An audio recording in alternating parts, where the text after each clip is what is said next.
మీకు ఈ వీడియో నచ్చినట్లయితే వీడియోని లైక్ చేయండి. ప్రశాంత్ రామలక్ష్మి ఇద్దరు పీటలపై కూర్చొని పూజ జరిపిస్తూ ఉంటారు. అప్పుడే రఘురాం బావగారు అని పిలవటంతో ప్రశాంత్ వాళ్ళ నాన్న ఏంటి బావగారు చెప్పండి అడుగుతూ ఉంటారు.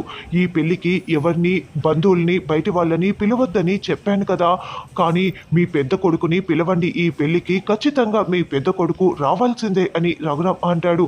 దాంతో రామలక్ష్మి ఉన్నపలంగా షాకింగ్గా చూస్తూ ఉంటే ప్రశాంత్ టెన్షన్ పడుతూ ఉంటాడు. ఏంటి బావగారు మీరు అంటున్నది? నా పెద్ద కొడుకు శౌర్యని ఈ పెళ్ళికి పిలవటం ఏంటి? వాడు ఇక్కడికి ఎందుకు రావాలి అని ఆయన ప్రశ్నిస్తూ ఉంటాడు.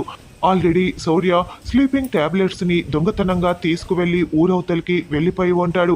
ఒక చోట కూర్చొని ఆ టాబ్లెట్లు అన్నింటినీ కూడా వేసేసుకుంటాడు.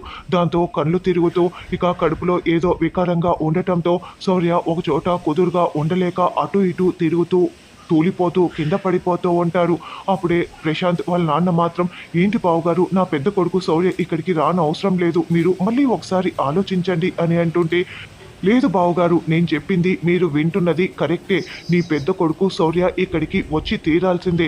నీ పెద్ద కొడుకు శౌర్య వల్ల ఇక్కడ ఎవరెవరు ఎంతగా బాధపడుతున్నారో నీ పెద్ద కొడుకు కళ్ళతో కళ్ళారా చూడాలి. వాడు ఇక్కడ ఉండగానే రామలక్ష్మి మెల్లో, నా కూతురి మెల్లో ప్రశాంత్ తాళి కట్టాలి. వాడు నా కూతురికి చేసిన అన్యాయం వాడికి కూడా అర్థం కావాలంటే వాడు ఖచ్చితంగా ఇక్కడికి వచ్చి తీరాల్సిందే. ఈ పెళ్లి జరుగుతుంటే వాడి కళ్ళతో వాడు చూసి తీరాల్సిందే. కాబట్టి నేను చెప్పింది విని వెంటనే వాడిని ఇక్కడికి పిలిపించండి. వెంటనే మీ పెద్ద కొడుకు ఇక్కడికి వచ్చి తీరాల్సిందే అని రఘురాం చెప్పడంతో ఆద్య జానకి కూడా షాకింగ్గా వింటూ ఉంటారు.